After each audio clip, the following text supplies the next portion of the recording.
G'day guys, welcome to this episode of Aussie English. Today I have a special episode for you with two of my housemates when I was living in Canberra. So this is a few months ago. I've been saving this one up for a rainy day.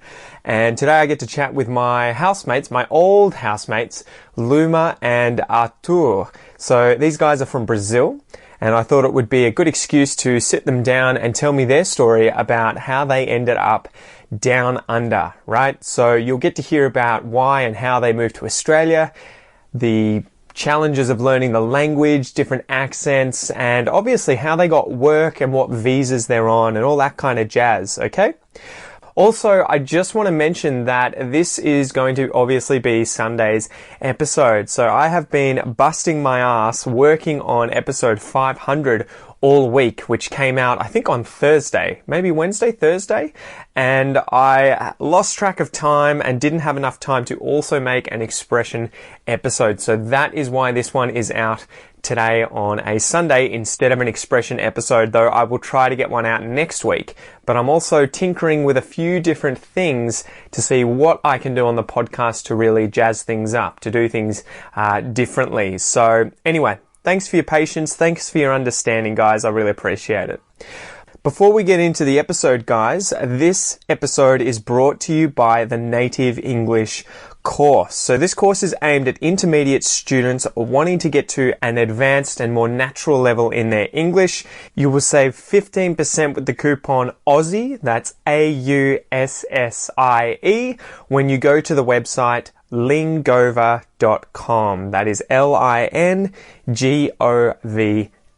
So all the links will be in the transcript, guys. It's a really good course. There's a lot of really good material in there from my friend Justin, who is really passionate about helping intermediate to advanced learners of English. So if you're having trouble at the moment with sounding more natural, using spoken contractions, using culturally appropriate English, I really recommend going to lingova.com, signing up for this course, giving it a go. The videos are wonderful. And I think there's also a free section that you can check out before you sign up so that you can see what the course is all about. So go give that a look. And now let's get into the episode.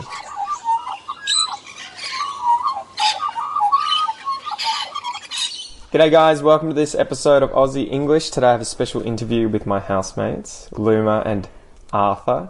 There you go, that's the right Artur. way. Artur. So you guys are Brazilians, and I wanted to get you on because you're a couple and you've gone through the whole process of moving from Brazil, learning Australian English, getting settled in Australia in multiple locations now.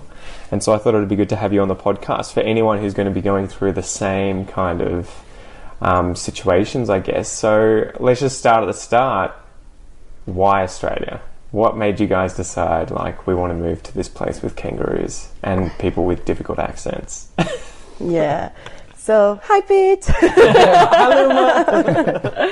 So yeah, we both came to Australia. We didn't know each other, but we came to Australia maybe almost 10 years ago. Wow. The first time. Yeah.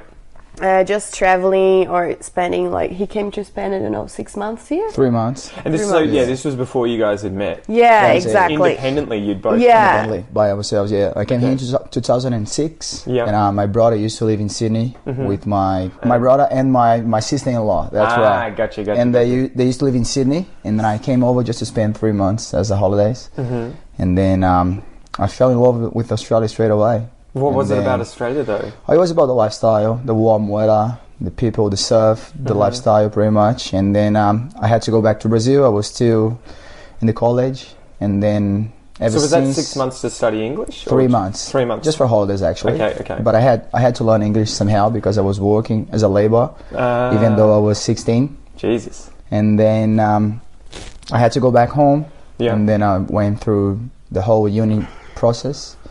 But ever since then, I always had that on the back of my mind that I would like to come back to Australia once. And then 6 years later, I decided to come abroad once again, and here I am.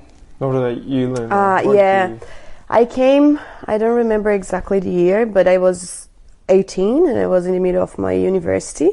I went to an exchange in New Zealand, so I was there for 8 months. So it's like 90% Australia, almost there. But Yeah, exactly. And then I decided to go traveling. I was supposed to be in Australia for only a month, and I ended up staying 6 months. So how did because you do I that? left. Did you have a certain visa? I was with actually I was with a tourist visa. Yeah. But that time was easier to get the tourist visa. So Yeah, I got okay. 3 months visa that I applied straight from New Zealand. Yeah.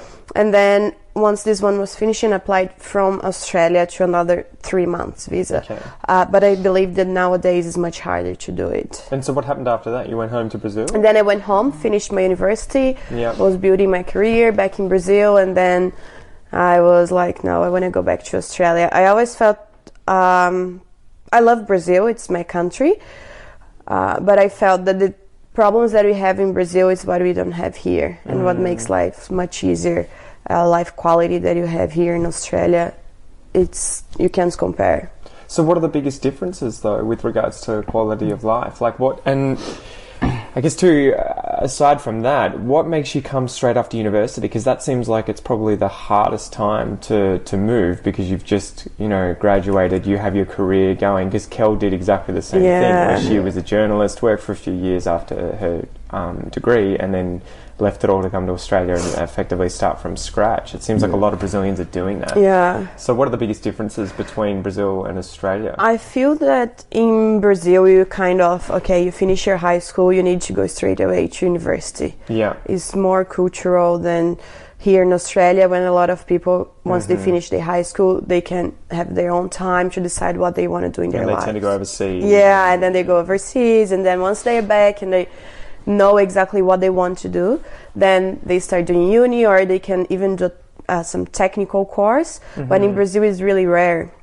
You have like really few options to do it. So normally people finish university, finish high school, go to university, find a job, and then start building their lives. And I heard that it's hard. Like Kel was saying, she was working 12-hour days, 6-7 days a week. That was the main reason, actually. The salary was really bad back home. Because that blows my mind too. You were saying, Arthur, you was were a lawyer. That's it. And the salary's bad, whereas for me in Australia, you can't even compare, actually. The salary was really bad, and I was working like 12 hours a day without seeing the sunlight, and I thought, all right, I'm 23, and more time you spend back home, more routes you create, and will make it harder to travel abroad once again.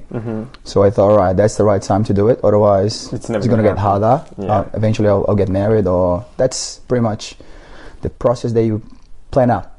And that's funny because most Brazilians you meet here are probably at that stage in life, right? They either finish university, or in fact, they tend to have finished university and be at that stage where you would otherwise be organising your career, but then have come to Australia and just say, no, screw that, I'm starting again. That's right. And here, for example, back home, to eventually just to buy a car, as simple as that. Yeah. You have to work for at least 1 year, saving up as much as you can to buy this simple car as you can find. That blew my mind as well. Kel was telling me about that, and that some people, you pretty much can't get one without a loan from the bank. No, that's and that it might be 10 years worth of so expensive repayments. to have a car now. Yeah. Unless if you are in a high petrol could be position. like $2, $3 a litre as well. Even more nowadays.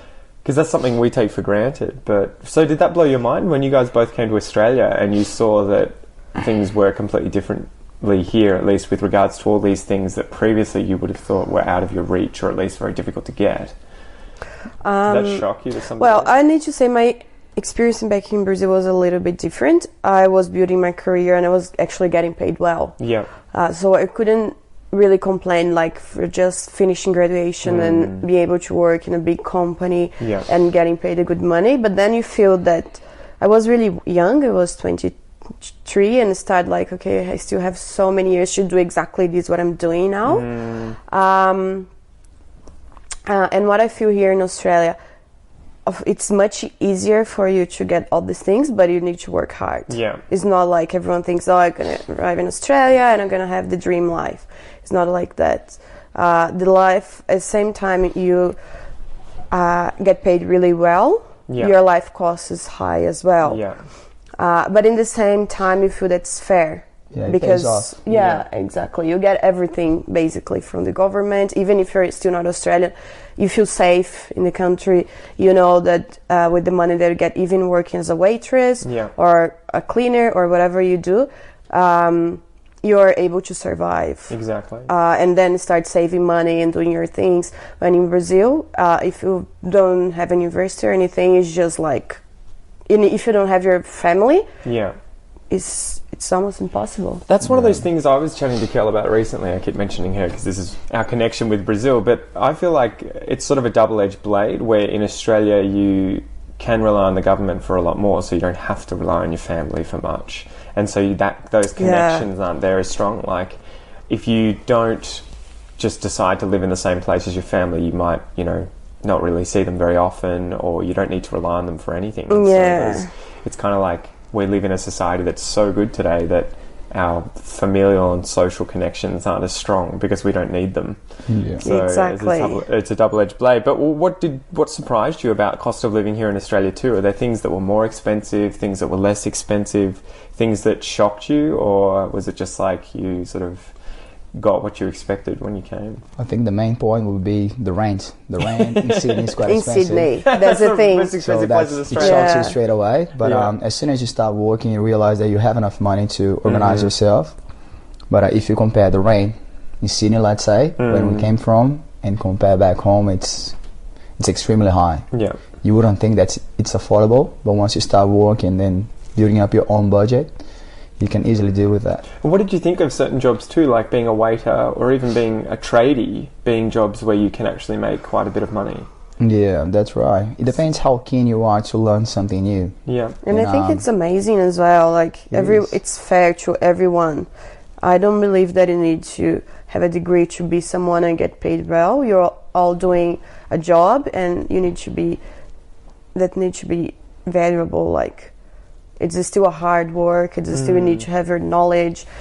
So That's what's crazy. I feel like tradies here in Australia, I'm so used to people who build walls, build houses, do the electrics, do the plumbing, everything like that. At least for me, those people make a lot of money. yeah. They have to work And their that asses was- off, That's Yeah. it. but they make a lot of money. And that would be, I remember going to school and having a guy who was in primary school with me. I remember when we were in high school, he dropped out of high school at year 10. So he was 16 and became an electrician or something. And the next year he had a new car. The few years after that he bought a house, and we were all just like, barely at university and just like, what the hell did we decide? Just making loads of money. That blew my mind that was not the case in other countries when I No. heard about Brazil. And if you're a bricklayer or a builder or something, you just do not make much money at all. That's it. And one of the good points about that, it's even if you're getting paid really well here in Australia, you hang out with the same guys that are getting paid way lower than you do. Yeah, exactly. There's not the separation There's not of that's classes it. or anything. And back home, if you're getting paid really well, usually you won't have to deal that much with whoever is getting paid way lower than you do. So there's a big separation there. Yeah. That's it. That's right. So here in Australia, it's But you need you to can easily get motivated with that because you see the guy just beside you doing eventually the same work as you do, or is likely different, Yeah. getting paid really well, and So motivations. that's there. it. And you can get there because 10 years ago Absolutely, he you was can in your achieve that. position. Yeah, but you need to consider as well the population, like the population of Australia compared to the Brazilian population. Yeah. Here they need people to everything basically, so the services need to be charged more. Yeah. So. And I think we have really high standards of you've got everything has to be perfect, everything has to be safe, and so as a result of that, you can charge through the nose for things. Yeah, because you you've really got no know what you're option. doing. Yeah. Well, and you can't build a house without it complying to all those safety regulations and everything, or else it'll be torn down because it's illegal. And so the builders can be like, well, if you want it, it's this much. That's it. That's the price. That's the budget. And there's a lot of houses being built, right? That's the main thing. Exactly. So Australia is growing. What were your first jobs when you got to Australia, and how easy were they to find, and what were your experiences getting work here? My first job was as a kitchen assistant, actually. Yeah. In the city. Hospitality, represent. Hospitality, that's it. I didn't know what to do, and I used to walk around the whole city just handing out resumes. reading resumes Yep. all over. And I was struggling to find a job, actually, because you don't know how to deal with your employees. It's your first time trying to find a job. And how was your English at this time as well? It was quite bad. I was able to understand, but I was quite shy to speak. Yeah. And I couldn't interact that much, if you know what I mean. Yeah. And then it took me, I think, a month to get a first call back, and he said, all right, come over and let's do a trial. And so it what was a that like? disaster, actually. It was a disaster? It was a disaster. The trial was a disaster because I didn't know what to wear. Ah. They asked me to wear boots, and I said, what sort of boots? I went with shoes and jeans and everything, and I said, man, you are completely wrong. And I said, all right, let's give it a go. It's my first day. It's my first day. Take it easy. But then it flows. As soon as you start walking by yourself, it gets easier. So was that what you expected, to be able to get a job that soon or that slowly? I was hoping for it, actually. And Yeah. I thought I would be able to find a job way earlier than I did. Yeah. Because I was eventually overconfident on my skills. But as soon as you step here and you hear different accents and you try to understand everything, the reality is way different than you think. But it's challenging at the same time. It's rewarding when you find a job and you say, all right, I did it by myself. I'm proud. Exactly. So that was the first major step as a kitchen assistant in the city. What about you, Luma? What did you get? Yeah, the first time that I came to Australia, actually, I worked hospitality as well, and I was working as a cleaner as well. Basically, my English I was still improving my English, and it took me a while, actually. Because I was young as well and I had no experience, so everything was new for me. The second time that I came to Australia, I was a little bit more confident with my English and with the accent as well, because I've been here before, but it's still like the Australian accent is so hard. Even if you think, oh, I know English, no. Once you come to Australia, you don't know. You need you have to start again. Exactly. And then I got 2 jobs as well, hospitality. And also in retail. Yeah.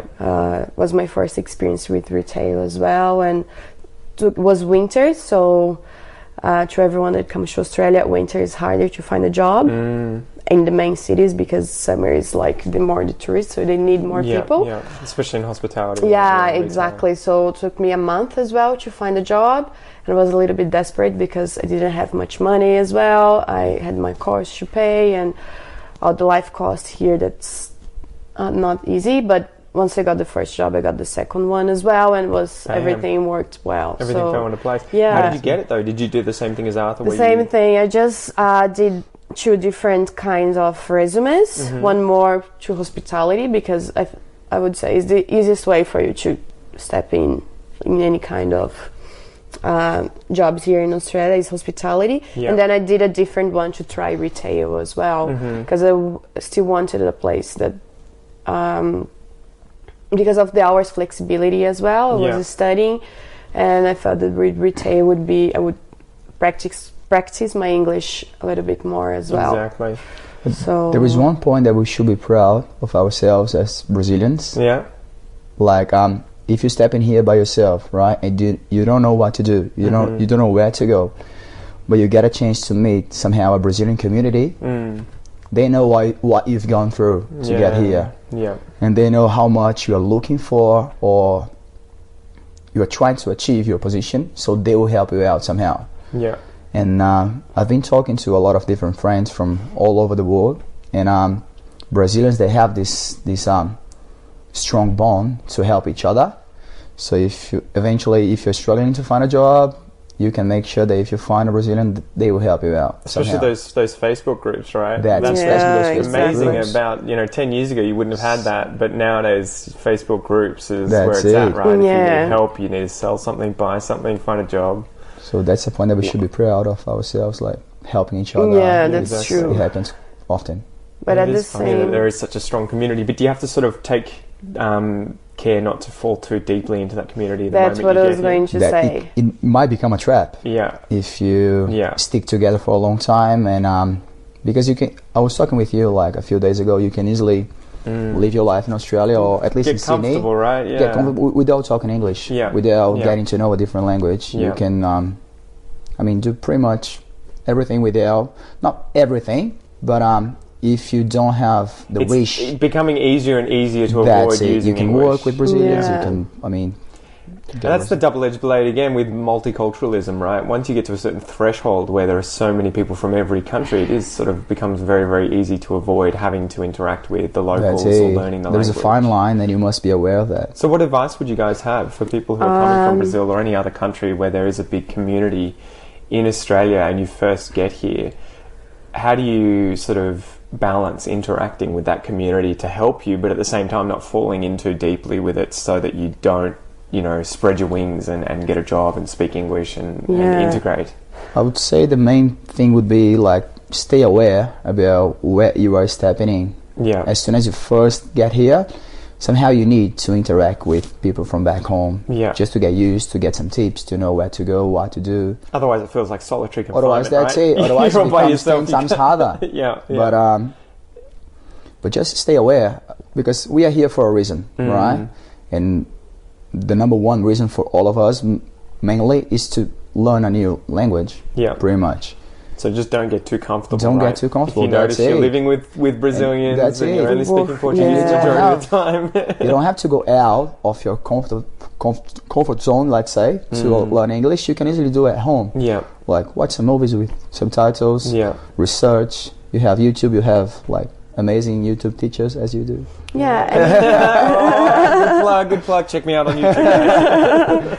And even like, okay, if you're looking for a place to live, try to find a place that is not only like Brazilians living over there, people from other places that need to speak English. Yeah. And even when you're trying to find a job as well, try to find jobs or places that you know that you need to speak English. I know people that been here in Australia for 4 years, sometimes even more, and they've been their whole life working as a cleaner, and only work with Brazilian people, and they don't feel confident even trying to find a job in hospitality. Yeah. Because they think after 4 years in Australia, because they think their English is not good. Yeah. And I know people that have been here for that long and don't speak English at all. So the good thing though I think about hospitality is there's so many different positions in a restaurant that require different levels of English that you can kind of work your way up, right? Like you don't need English to work as a dish pig, you know, washing dishes, and then you can move into the kitchen, or you can move into being a waiter. That's it. You can eventually become a manager and all that sort of stuff as well. Yeah, and what I think as well,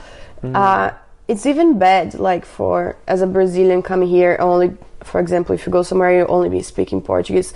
You need to interact with the people from the country that you decide to leave. Well, why come otherwise, right? Yeah, like, exactly. The last thing I would want to do if I went to Brazil would be, where are the Australians and how do I avoid speaking Portuguese? That's it. Exactly. Although it can happen, you know, passively, right, without necessarily wanting to, but it's good to have that self-check of like, okay, I'm hanging out a bit too much with people from my country, I'm working with them, I'm living with them. What are my goals, I guess, so you need to keep them in mind. So how did you go with the language and learning it? What did you actively do aside from obviously coming here and getting a job with other English speakers? Did you guys look specifically for houses with English speakers? Did you study at schools? Did you study on your own? What was that process of learning Australian English like? I was mostly studying on my own, actually. As I said before, I used to watch a lot of movies with subtitles. I used to read a lot. Yep. But I think for me the main point and the most useful tool that I've had was my boss, actually. She used to correct me all the time. Yeah. And I was trying to speak as much as I can, and she used to pick every single mistake that I did. Did you have to ask her to do that? No. She was just one of those few people She was a natural teacher. Yeah. She said, all right, I thought you were doing that, and you have to do this way. Yeah. So it's good when you get to meet people that are keen to help you out and correct you. Yeah. Because you can easily talk, I mean, not exactly on the right way, but they can understand you somehow. Well, that's the first step, right? You communicate, and then you want it perfect. That's it. That's right. You have to work even harder. So I was lucky enough to have someone to correct me for at least 1 year. Yeah. And then it was probably the major point that I've had to improve my English somehow. Yeah. What about you, Luma? What was the process like? So actually, when I decided to study here, I was basically studying only with Australian people. So I was just like, you know what? I was living with Brazilian. You got thrown in the deep end. Then. Yeah, but because it's easier for you to live with someone from your country in the beginning, and I need to say, even I wanted to be all the time with English speakers, living with someone from your own that speaks the same language with you sometimes give you like, okay, I had a big day, I can get home and speak Portuguese. But I was studying only with Australian people, and all my jobs there was not even one Brazilian, so I was speaking English my whole day. That's brilliant. And what I feel as well, a lot of people come here to Australia, they pay just a course to stay here in Australia, because as Brazilians we can only get the student visa. I think now you can have the working holiday, but a tip that I would say to people: go and really enjoy these classes, because even though it's not what you want, even though they seem like be really not the best course, you're still spending your money in that, and it's still a way for you to improve your language and meet people. Yeah, and exactly. I see from my sister, she's here to learn English, and she goes to every single class. She do all the assessments, and she says, I'm paying for that. I know how hard I've worked for that, and even though I know a lot of people don't even care, I'm doing it, I'm improving my English. So yeah, if you come and spending money here, just make sure that this money is bringing you something back, like that you get something out of it. Exactly. Then you're not just effectively paying all that money for a visa. Exactly. Well, shifting onto visas, what visas are you guys currently on, and what's that process been like getting those visas? Because we are currently on a bridging visa. We did apply for the 187 visa in February. And I am a swimming instructor nowadays. So I've had to go through this skill procedure. Like you have to prove that you are. I've done the sports coaching diploma in Australia, and then you have to prove a few extra things, like you have to go through the English test. Was that IELTS or PT? It was IELTS. That's it. And you also have to find an employer able to offer you a 2 years contract. Okay, so they don't necessarily need to sponsor you and pay for the visa or anything, but you need to show that you can find work that will last for at least 2 years. And especially about this 187 visa, it has to be in a regional area of Australia. So and that's how you ended up here, right, in Canberra. That's how I'm in Canberra. And so that was the process that we had to go through. But that's good, right? Because after that, what's the step after the 187 visa and you finish your 2 years here in Canberra at least? So once the visa is approved, you get the residency straight away. And then after that, you still have to stay with the same employer for 2 years. So you've got the residency ever since the beginning of your visa, but you just have to stay on the same on the same workplace for 2 years more. And so, Luma, you're on a partner visa, I take it? I'm on a partner visa with him. But I arrived here as a student as well, applied for a student visa. But I was studying industrial design here, which is a little bit different from what most of the people come to do here in Australia. But I had, like, that time, I was able to get skills visas and everything, but changed. So what's happening here in Australia, that the visa are changing a lot every year, or even every 6 months they're changing the laws, which makes harder if you decide like to come over here and you have a plan, save your money to do something, and then suddenly it doesn't work like that anymore. But the good thing when I got here was I went to an immigration agency, and I spoke with a lady that helped me a lot, and she said something that actually nowadays makes a lot of sense, that she said, don't come here and just study anything because of the visa. Because in the end, for example, if you were study to be a hairdresser, for example, maybe next year it's not there anymore, and if it's not what you love, then you spend your money, you spend your time, you waste it, and what are you gonna do now? So do what you really want, or at least something that's close of what you want to do in your life, or something that you like. Because you never know, sometimes in the future that thing that you studied can come back. So if it's something that you like, it won't be a waste. If you decide to go back to Brazil, you're gonna use it over there. And it does say a lot about planning, right? And thinking about where am I going to want to be in 2 years, 3 years, 4 years. Far out. So I guess we should probably finish up soon. I've kept you guys for a bit, but what's the plan in the future? What are you guys hoping to do once you, I guess Arthur, once you finish the 2 years at this workplace? Are you planning to stay here in Canberra, move elsewhere, go back to Brazil, move to Thailand? I'm having a good time in Canberra, but I don't think it's the place that I would like to live for 10 years more, let's say, because I really like the lifestyle at the beach. I'm looking forward to spend this whole time in Canberra, as I should, and then eventually move up the coast, eventually close to the Sunshine Coast or something, and just have a lifestyle is likely different than Canberra. So that's my main plan nowadays, just going with the flow and see how we go. But And would you go for citizenship and that sort of stuff? yeah, that's the plan. That would be the consequence if everything goes well. So fingers crossed. We're still positive about the outcome. Let's see. Yeah, brilliant. And Luma, what about you? Well, I want to build my career. I think that's my main focus now. Work as an industrial designer here in Australia, but also after having the residency, I still want to spend some time in Brazil. Yep. I don't know for how long, if it's for 6 months or Just to work, or just to feel how it's over there. After being so long far away from home, sometimes it's good to go back and be close to your family and see how you feel at home. And once you have the residency, you have the options. You can live there 6 months, you can come back. So at least knowing that you are able to choose where you want to live, that makes a big difference. And yeah. Oh, brilliant. Awesome. Well, Arthur, Luma, thanks so much for coming on the podcast. Thanks, Pete. Thank you so much, Pete. It was a pleasure.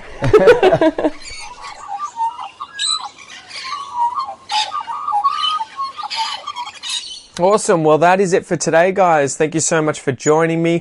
Remember, this episode is brought to you by the Native English course. If you would like to sign up for that, go to lingova.com, LINGOVA.com, and use the coupon Aussie, AUSSIE, to save 15%. Thanks again, Arthur and Luma, for coming on the episode. That was amazing to chat to you guys and hear about your experiences moving to Australia, struggling with the language, finding work, and then getting a visa and all that kind of jazz. Thanks again, guys. I hope you have an amazing weekend, and I'll chat to you soon. See you later.